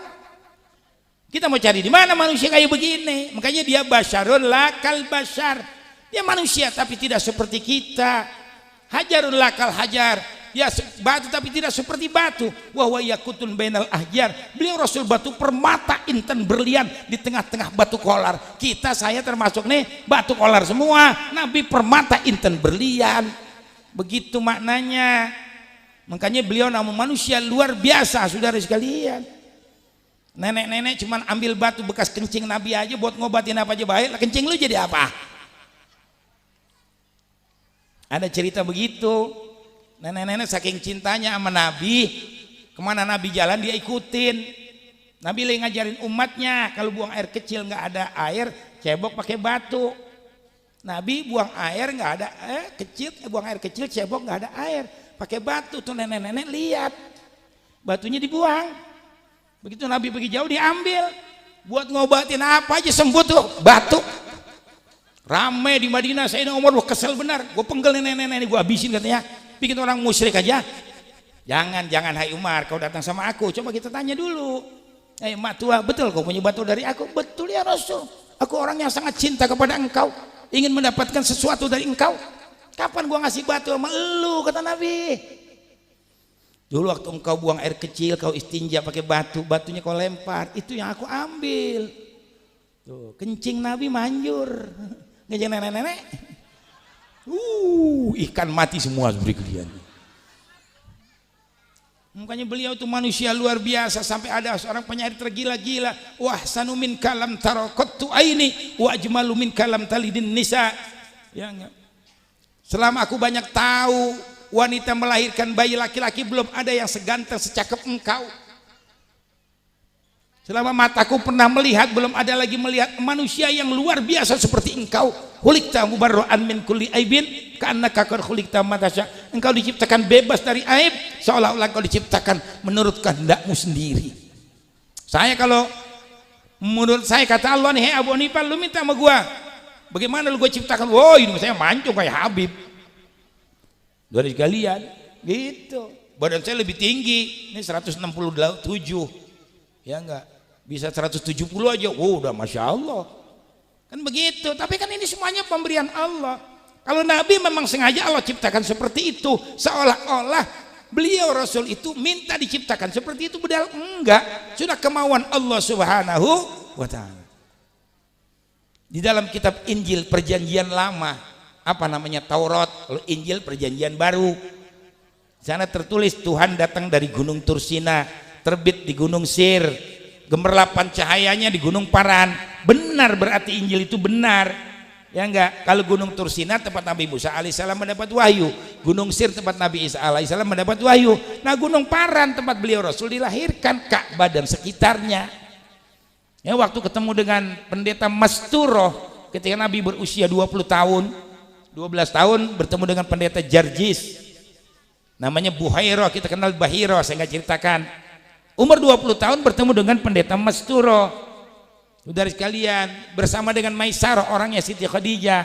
Ditanya, hai Maisarah, mana orang yang bersama dengan kau tadi sedang istirahat di bawah pohon? Waduh, kata pendeta Masturohnya, aku tahu Nabi Isa pernah melarang tidak boleh duduk di bawah pohon itu. Pohon itu angker, siapa yang duduk di situ nanti mati pulangnya, kecuali yang berani di situ hanya calon nabi akhir zaman, kata Nabi Isa. Akhirnya pendeta Masyur bertanya lagi, mana orangnya? Sana sedang dulu di bawah pohon, dihampiri. Dari mana dia? Dari tanah haram Mekah. Siapa namanya? Muhammad. Nggak salah, ini calon nabi akhir zaman yang segera akan dibangkitkan, kata pendeta Masturo. Dihampiri, dilihat rambut, hidung, mata semuanya, sampai pundaknya ada stempel tulisan Khatamun Nabiyyin. Nggak salah, kau calon nabi akhir zaman. Dicium tangan, dia cium dengkul, dia peluk Nabi. Kalau aku diberi umur panjang, kata pendeta Mastura, aku akan berjuang membela engkau. Tuh, pendeta jujur, pendeta nyabul. Kan lagi lama di-share itu kan, pendeta yang main perempuan, nakal, ketahuan sama anak buahnya. Kayak gua nggak percaya sama agama lain. Pendeta katanya kuat, nggak kawin, bohong.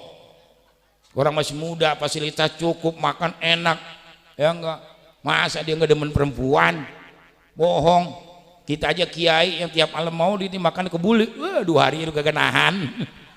Gimana pendeta masih muda-muda? Tuh, nggak yang percaya udah nggak ada.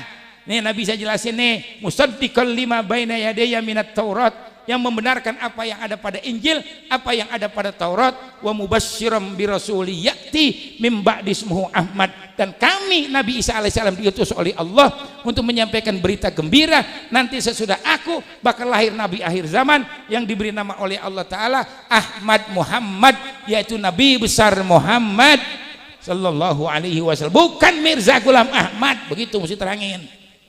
Itu agama sesat, saudara kalian. Orang India jadi nabi yang enggak aja. Itu cetakan London. Ntar kayak Sukiman di Garut jadi nabi. Sukiman, ntar selawatnya gimana? Allahumma sholli ala Sukiman gitu.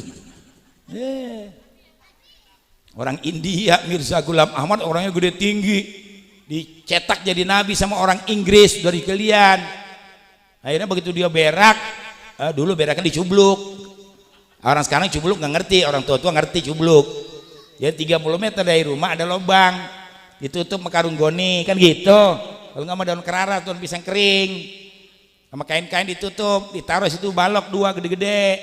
Rupanya tuh balok udah dimakan rayap, keropok. Mirza Ghulam Ahmad berak di situ, patah nyemplung ke cubluk. 2 minggu baru ketahuan bangkainya, saudara kalian. Masa Nabi mati di cubluk? Tapi masih ada aja pengikutnya, bingung gua. Bagi nari. Saya pernah di helm pun diserang juga sama orang begini, Pak. Hei Ustadz, kayak lu ngomong apa lo? Gue ngomong bener. Ya enggak, baca lu dong, tafsir, ngaji lu, gue bilangin. Lu pahamnya sama orang satu aja, gue bilangin. Banyak nih aliran enggak bener, banyak di Indonesia sudah dilihat. Dulu ada ulama yang sebelum mati tangan buntung, kaki buntung. Kenapa? Anti mazhab. Pengikut dia enggak boleh bermazhab. Kita kan punya mazhab 4 ada ikutan. Dia enggak boleh.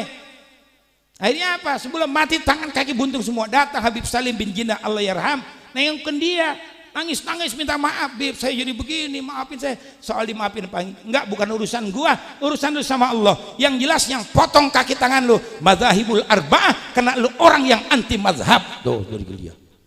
Banyak saya dapat dari ulama, dari habaib, hal-hal yang seperti ini yang jarang kita kaji di Quran, di kitab. Makanya kita ngaji yang benar.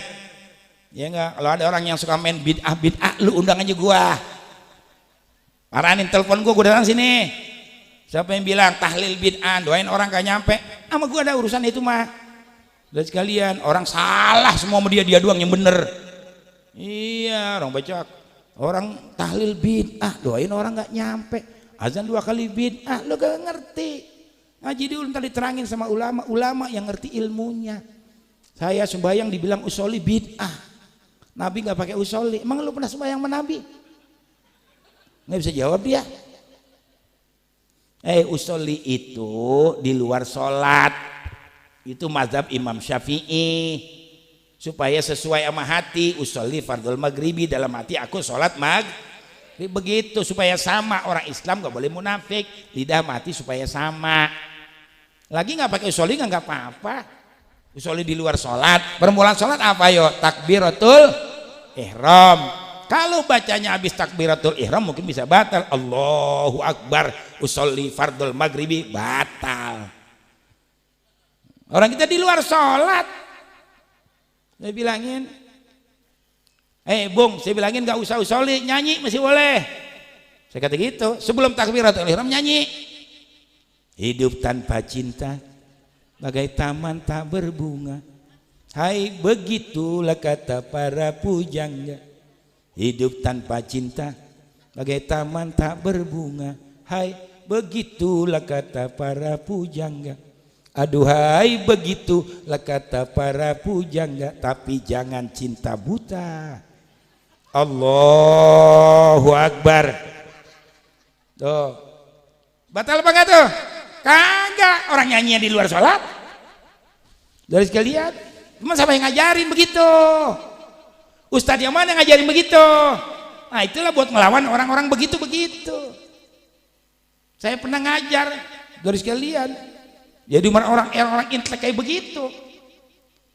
Merah anjing saya larang. Anjing kan makhluk Allah juga katanya. Iya tapi dia najis mukallaf. Cancang kalau saya ngajar. Gitu dari kalian.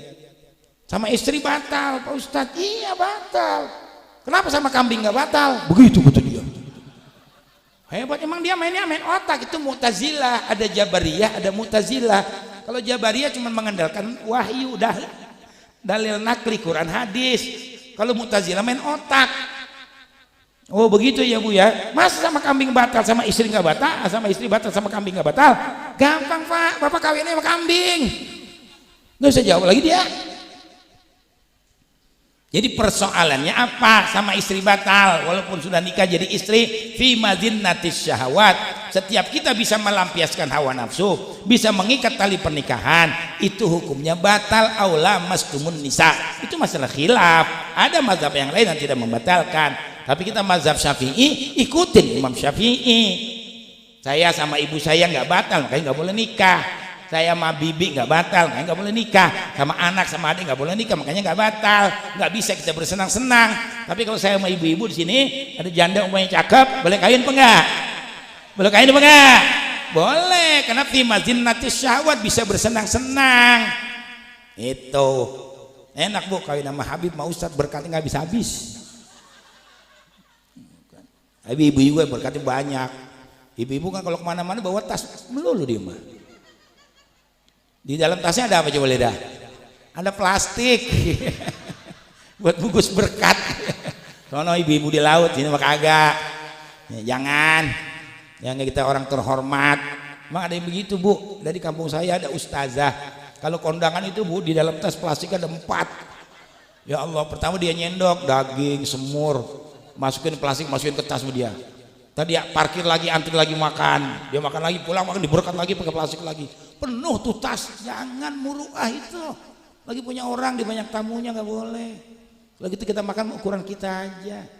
Kalau kembali kepada kita Bu, anak kita pun juga nggak boleh kita bawa karena nggak diundang.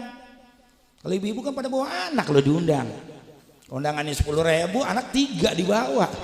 Mau nggak tekor itu orang yang ngundang. Kalau mau bawa anak bilang sama yang hajat.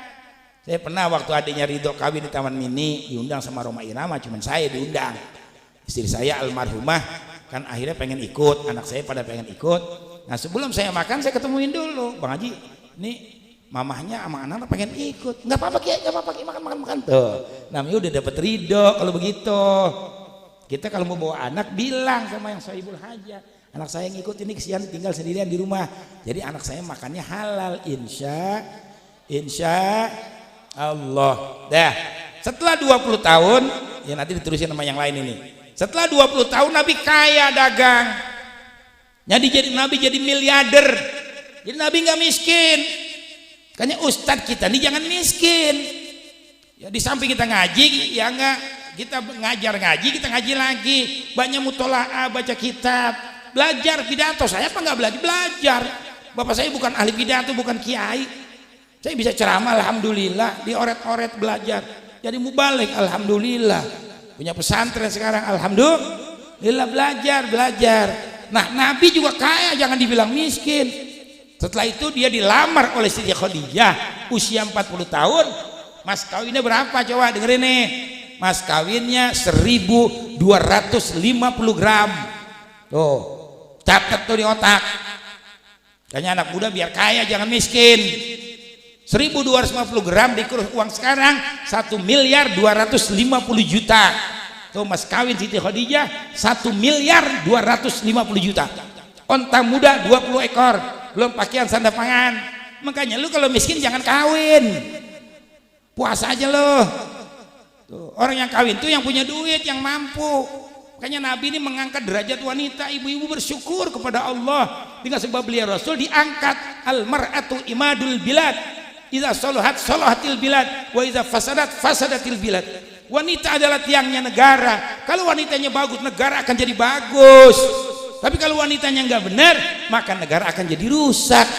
Wanita tergantung wanita, saudara sekalian.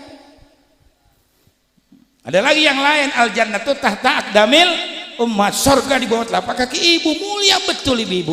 Kayaknya Nabi mau meninggal dunia wasiat as-shalah. Yang kedua an-nisa. Kan supaya negara ini baik, besok lo pilih pemimpin yang bagus. PDI jangan dipilih lagi. Dengerin gua ngomong, brengsek beli gelian. Nggak apa-apa, emang brengsek kenyataannya. Saudara-saudara, ayat kita susah semuanya dipimpin sama dia. Partai gotong royong apaan? Nggak aman kita hidup. PKI berkeliaran di mana-mana. Untung ada bapak polisi, di mana-mana ada kan? PKI berkeliaran, kiai lagi pidato begini diserang, ustadz lagi pidato diserang, pakai palu arit, ya palu arit benderanya. Kan saya titip betul kata Pak Yusuf Kalla, kalau besok ada Ustadz Habib lagi pidato diserang, ya nggak pukulin, seksa dia, baru lapor ke polisi. Kata Pak Yusuf Kalla. Karena itu PKI, sudah pasti PKI. Orang yang nggak suka sama kiai sama ulama PKI, saudara sekalian. Pak Sigit saja itu waktu di Serang jadi Kapolda, itu dicintai sama Abu Dumyati, sama orang tua saya Kiai Bustomi, dicintai karena dia baik. Makanya saya doakan biar dia masuk Islam, saudara sekalian. Saya doain. Gue ngasih si dadung begitu malah kacau juga kalian. Orang Islam kok musuhin Islam? Jangan. Kita Islam mesti cinta sama Islam. Ya, udah biarin Jokowi sekarang biar diterusin dah. Disuruh turun kagak mau turun. Ya enggak, udah biarin diterusin aja. Naik lampir sih yang nyuruh itu naik lampir. Si Mega ya emang tolol, nggak bisa apa-apa dia mah. Dia emang nggak pernah sekolah tinggi, anak presiden, makan enak-enak, nggak pernah punya utang. Ya anak presiden masih punya utang. Tapi dia nggak ngerti soal politik ini, dari kalian begini begitu. Dia mah pokoknya lu mesti ikut apa kata gua. Makanya negara kalau dipegang sama perempuan, kata Nabi, la yufliha qaumun walau amrahum imra'atan. Dunia akan hancur kalau dipimpin oleh seorang wanita. Waktu saya pidato begini ada Atut dulu menyalonin gubernur, saya masih belum nyinggung Mega. Kemudian dia muncul, habis saya dimaki-maki sama dia. Ya bapaknya jagoan Haji Hasan, cuman bukan tuh bagus, salah, saya pernah belajar di Banten. Dia yang ngaku tuh bagus, nggak ada, ya nggak. Akhirnya saya tuding-tuding sama Atut, jangan begitu kiai pidato tersinggung saya. Nah, akhirnya kan kualat mau gua ditangkep ya. Enggak, jangan main-main, jangan. Saya mau orang bener dari dulu. Maaf Pak, saya mau berteman sama orang kaya, enggak fudul. Ya enggak, Haji minta ini dong, minta itu, enggak ada saya. Minjem duit enggak berani. Apalagi banyak ustadz maaf di kampus suka minjem duit, utang kagak bayar. Jangan. Contohin yang baik ustadz di masyarakat, betul-betul. Jangan suka ninggalin utang kagak bayar. Memang tuh murid takut lagi sama kita, malu sama guru, tapi kan kita punya pikiran ngaji. hutang mesti dibayar kata Nabi. Tuh nggak boleh punya hutang. Orang yang mati punya hutang jangan disolatkan kata beliau Rasul. Nggak boleh main-main. Makanya saya nggak punya hutang hidup. 1.000 rupiah saya tidak punya hutang tuh kalian. Saya qanaah dengan apa yang Allah berikan. Anak saya 12, alhamdulillah berkah hidup saya. Saya sebut Allah, nggak ada saya pidato Tuhan nggak ada. Allah, Allah, Allah. Karena orang yang sebut Allah akan diberi punya anak. Sekarang punya anak, alhamdulillah. Sekarang kita belum pergi haji, besok mudah-mudahan Mekah sudah dibuka, bisa umrah, bisa haji, insya gitu, saudara sekalian. Ya, jadi Nabi itu kaya, makanya kita biar kaya. Kalau udah kaya jangan lupa sama orang miskin, karena bisa kaya gara-gara orang miskin. Kita punya sawah 10 hektar yang mencangkul siapa? Orang miskin. Punya pabrik tahu tempe yang bekerja siapa? Orang miskin. Makanya harus dibantu si miskin, zakatnya, kesehatannya dijaga. Begitu saudara kalian. Bisa kaya gara-gara orang miskin, makin kaya makin pelit. Saya pernah ceramah di Kerawang, Pak. Itu orang kaya luar biasa, punya sawah 5 hektar. Begitu panen sudah sekali bakal gade sawah lagi 10 hektar, bakal gade lagi 10 hektar, kaya sampai 20 hektar sawahnya semuanya, tapi nggak mau keluar zakat. Yang ketiga apa? Tikus datang setiap malam, 15.000 tikus di Kerawang yang banyak tape-tape itu. Pertama kali saya ceramah di Kerawang, ditangkap lagi 15.000, besok ditangkap lagi 15.000. Itu tentaranya Allah, biar lu sadar di sini ada hakul fuqara wal masakin. Makanya kan lagu Umairah mah begitu saudari kalian. Miskin atau kaya, tinggi atau rendah, semuanya sama di hadapan Tuhan. Dia perbedaan di antara insan justru menunjukkan keadilan Tuhan. Kalau semuanya konglomerat, lalu siapa yang mau bekerja? Saudara-saudari sekalian, kan begitu lagunya. Kaya semuanya saya mau bekerja. Kalau miskin semuanya saya mau bayar gaji. Kalau semuanya jadi pejabat, jadi atasan, lalu siapa yang mau jadi bawahan? Makanya ada pejabat, ada rakyat, kan begitu. Pejabat diangkat oleh rakyat. Makanya kalau sudah jadi pemimpin, jadi pejabat, kerja buat rakyat. Anggota DPR namanya doang, nggak pernah belain rakyat, makan gaji buta terus begitu dia. Biasanya begitu yang dipilih lagi, lo sih artis lo pilih, bisa apaan dia? Petantang petenteng. Kita sih yang muda-muda terpengaruh. Krisdayanti nyalonin anggota DPR, bisa apa sekarang dia? Makan gaji buta. Banyak bener tuh artis pada jadi anggota DPR. Pernah dia membela kita di masyarakat? Nggak ada, saudara sekalian, nggak ada. Ini yang sangat kita sesalkan seperti ini. Kayaknya besok jangan salah memilih pemimpin. Bagus itu Refli Harun, ahli tata negara. Besok dia minta supaya kita bangsa Indonesia punya calon sendiri. Jangan karena duit. Ya enggak, kita jangan cuma pidato doang, akhirat. Ya enggak, ngelihat duit 5 juta, 10 juta jereng. Akhirnya belain si kafir. Sekarang partai Perindo saja udah ustadz yang belain tuh. Ormas juga pada begitu. Belain yang begitu-begitu. Akhirnya kita nggak punya pemimpin yang baik, kalah lagi. Nah besok jangan sampai jadi oligarki. Negaranya Indonesia dipimpin sama Cina. Na'udzubillah. Cina mah manusia biadab sudah kalian. Baik gigit jahat ya mah. Yang ngerampokin uang negara siapa? Cina. Dari mulai Edi Tamsil, orangnya si Beni. Itu yang kemarin terakhir siapa tuh? Joko Chandra. Berapa sekali ngerampok tuh? 17 triliun. Pernah kita lihat uang 17 triliun? Kita lihat 50 juta aja susah. Kalau kita beliin cendol berapa coba tuh? 17 triliun. Hukumannya berapa lama? Cuman dari 12 tahun, 10 tahun, turun 8 tahun, turun, habis. Dulu Ahok di penjara, akhirnya ada di Bali. Kita nih susah, Pak. Orang kita nih susah. Ya enggak, jangan makanya cari pemimpin yang benar, pemimpin yang bagus, termasuk imam. Ya enggak, imam saja kan sudah saya terangkan tadi, yang cadel aja kagak boleh kawan. Ada nggak imam cadel? Nggak boleh, di sini musuhnya kecil, imam cadel. Bismillahirrahmanirrahim, alhamdulillahirabbil alamin, arrahmanirrahim. Jangan, nggak boleh. Cadel nggak fasih, mesti fasih, mesti bener. Apalagi bindeng, susah. Orang bindeng mah bindeng nggak bisa. Iya. Ntar ngomong bebek salah urusannya. Supir taksi nabrak bebek, disuruh ganti, pulang minjem duit sama majikan, ditanya kenapa lu pulang? Nek ngaceng aja gitu. Ngaceng aja. Lu ngomong biar benar, gua nanya, lu kenapa pulang? Belum dapet duit. Ngaceng aja. Orang bindang mau bilang apa? Akhirnya majikannya naik mobil berangkat, lihat ada apa di jalan. Oh, nabrak bebek enggak sengaja, kena bindeng, ngaceng aja gitu. Makanya nggak boleh orang bindeng, nggak boleh ya. Jadi pemimpin yang bagus, yang benar. Kalau bisa contoh Sayyidina Umar tuh yang memperhatikan rakyatnya. Waktu beliau jadi khalifah ada rakyatnya nangis di tengah malam dihampirin. Ya nggak ada ibunya lagi masak, sabarna sebentar matang. Sayyidina Umar orangnya sabaran, gedor pintu masuk, ada apa anak kalian nangis di tengah malam begini, belum makan dari pagi siang malam. Allahu Akbar. Mana suami kamu? Mati di medan perang. Kenapa kamu nggak lapor kepada Amirul Mukminin? Mestinya Amirul Mukminin khalifah tahu kalau rakyatnya kelaparan, terpukul Sayyidina Umar. Sebentar ibu, saya keluar, nanti saya kembali lagi. Ngapain tuh Sayyidina Umar? Ngambil samin di Baitul Mal, ngambil gandum di Baitul Mal, diajak Abbas bin Abdul Muthalib. Sayyidina Umar panggul gandum, ya 1 kuintal lebih tuh gandum, dipanggul terengah-engah dia sambil jalan istirahat.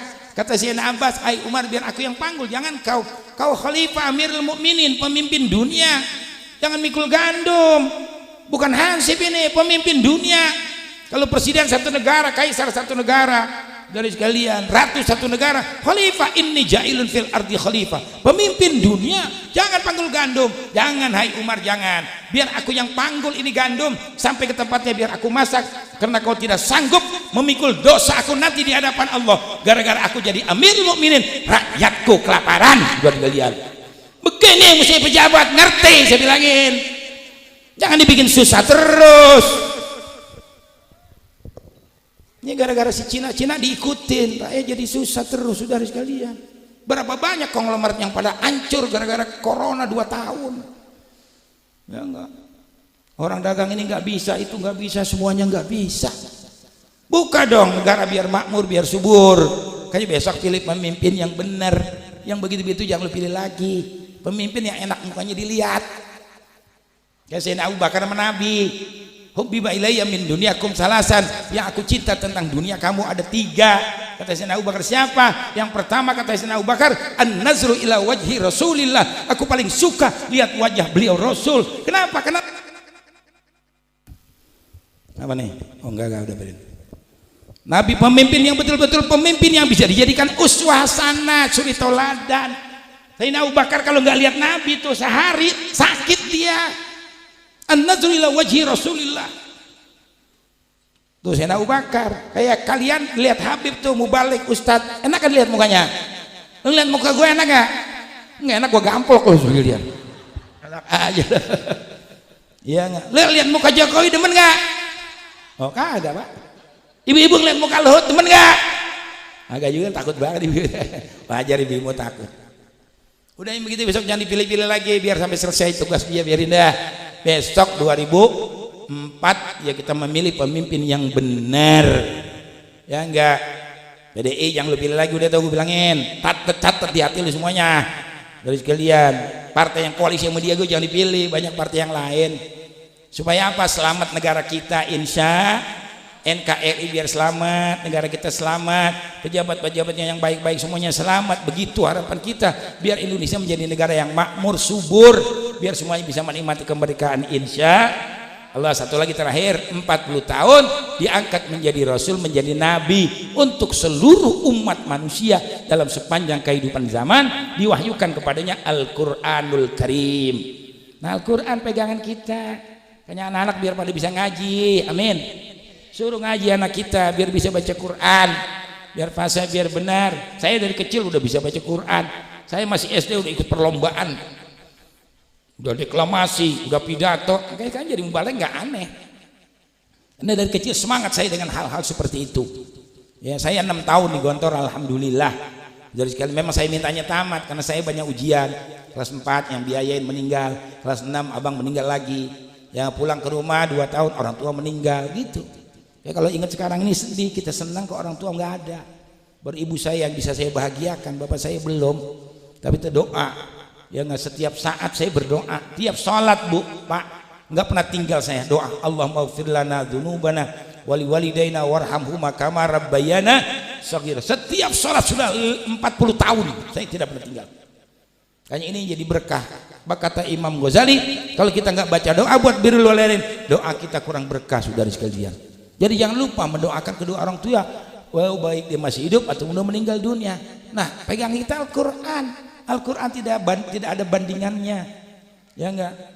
Wa in kuntum fi raibim mimma nazzalna ala abdina fa'tu bi suratin min mithli wad'u syuhada'akum min dunillahi in kuntum shadiqin. Jika kamu ragu dengan apa yang aku turunkan kepada Rasulku yaitu Al-Quran, ya enggak, kamu undang tuh profesor doktor yang botak yang pitak, undang dia, suruh membuat 1 ayat saja, enggak usah 6.600. Pasti dia tidak akan mampu, karena Al-Quran bukan ucapan manusia, Al-Quran bukan tulisan manusia, Al-Quran adalah kalamullahil azali, firman Allah, mukjizat yang paling besar diturunkan oleh Allah kepada beliau Rasul. Tidak ada tambandingannya Al-Quran. Kayak kata Nabi, Islam agama sempurna, hatal khar'ata allamtumuha, cebok udah aku ajarin kepada engkau. Tuh, yang cebok kudu ngaji nggak ilmu cebok itu? Kudu ngaji. Ibu-ibu, laki-laki saya nih, kalau kencing gampang ceboknya, orang laki mah nggak susah. Mancung punyanya, pentil-pentil gak gampang, siram. Kalau ibu-ibu kan punya belapis, mesti nongkrong dia. Ini ilmu cebok loh, mesti dikaji. Kalau nggak nongkrong nggak sah. Tuh, itu cebok aja, apalagi mandi hadas. Nah kita kalau mandi hadas harus membasuh dubur. Waktu membasuh dubur mesti nongkrong biar laki, biar terbasuh duburnya. Baca Fathul Qorib Al-Mujib, ada di situ. Hifayatul Ahya juga diterangin di situ. Nah, laki mesti nongkrong kalau mandi hadas biar dubur terbasuh. Kalau ibu-ibu nggak usah mandi hadas, kencing aja dia mesti nongkrong. Karena kalau dia nggak nongkrong nggak kebasuh. Nah kita belajar lagi. Kalau kita buang air kecil ibu-ibu nggak ada air, cebok dengan batu tadi kan begitu. Yang ibu-ibu lagi naik bis lewat jalan tol Cikampek atau Cipularang Bandung, pengen kencing, turun air nggak ada, dengan apa cebok? Dengan batu. Nggak tahu batunya mesti kayak apa, main ambil aja yang tajam, gosok, lecet. Buat kalian makanya kudu ngaji. Batunya yang lonjong, yang bundar begitu, yang lonjong, batu yang licin. Satu batu bisa dipakai 3 kali istinja, itu ilmu. Ada lagi Mama Dede dibilang apa? Ya nggak ditanya Mama Dede kalau sembahyang pakai mukena, nanti mukenanya bakal sujud, boleh apa enggak? Boleh. Ngaji di mana dia itu? Bagus, dia tuh Ahlus Sunnah wal Jamaah. Di TV yang lain malah belum tentu. Bagus, berani Mama Dede, cuman banyak keliru. Mesti dia ngaji sama Habib sama Kiai supaya jangan salah. Kan ditanya lagi, ibu dengar enggak? Mama bagaimana? Orang perempuan yang lagi head boleh nggak masuk masjid? Boleh. Nanti kalau ecer-eceran sumpel loh. Itu jangan. Makanya disuruh ngaji fikih. Ulama kalau belum ngerti fikih belum jadi ulama. Dari sekalian, ya enggak. Dulu ada orang sembahyang bertiga, musolanya pagar, 1 imam 2 makmum sholat subuh. Begitu masuk ke musola, tikusnya gedubukan, berantem lulu. Ya begitu selesai sholat subuh, doa kunut. Habis doa kunut sujud 2 kali. Ya enggak, imam 1, makmumnya 2, 1 Sunda, 1 Betawi. Begitu sujud 2 kali mau at-tahiyat. At-tahiyatul, tikus jatuh percis di depan imam. Begitu mau bilang tikus jatuh, begitu saudara sekalian. Tikus got gede banget. Boleh nggak sembahyang begitu? Kagak boleh. At-tahiyat, tikus jatuh. Nah di belakangnya Sunda negor, imam sholat mecicing atuh, ulang ngomong batal maneh. Tuh batal gak tuh?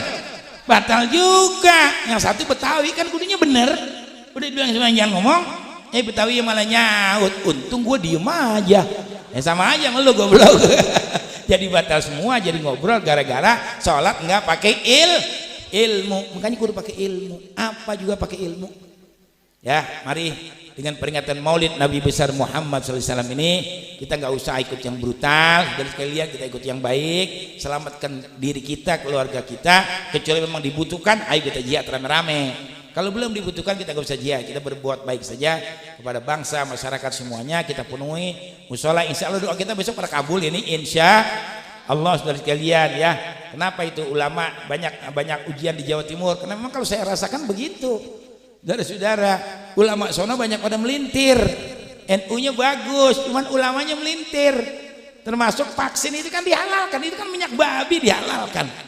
Kan nggak benar saudara sekalian. Banyak lagi yang lain-lainnya, ini yang saya khawatirkan. Sebab dulu zaman Bani Israel ada ulama bilang jangan nangkap ikan hari Sabtu.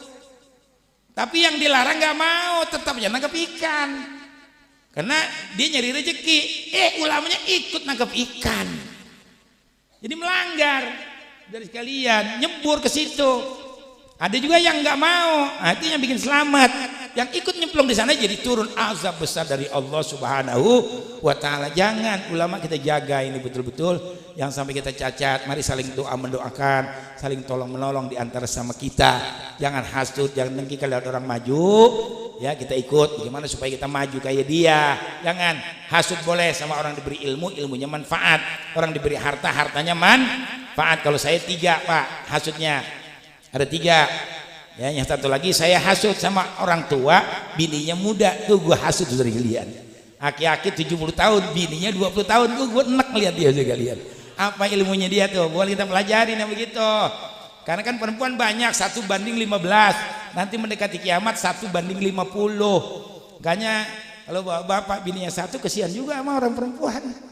Ya tapi ya perempuan rata-rata kan nggak mau dimadu ibu ya.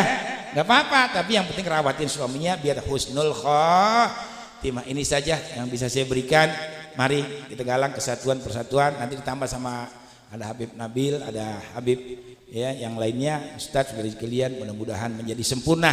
Kekurangan yang ada pada saya nanti ditambah dengan yang lainnya menjadi sempurna. Rabbana atina fid dunya hasanah fil akhirati hasanah wa qina adzabannar. Wa sallallahu alaihi wasallam Muhammadin wa alihi wasallam walhamdulillahirabbil alamin. Wassalamualaikum warahmatullahi wabarakatuh.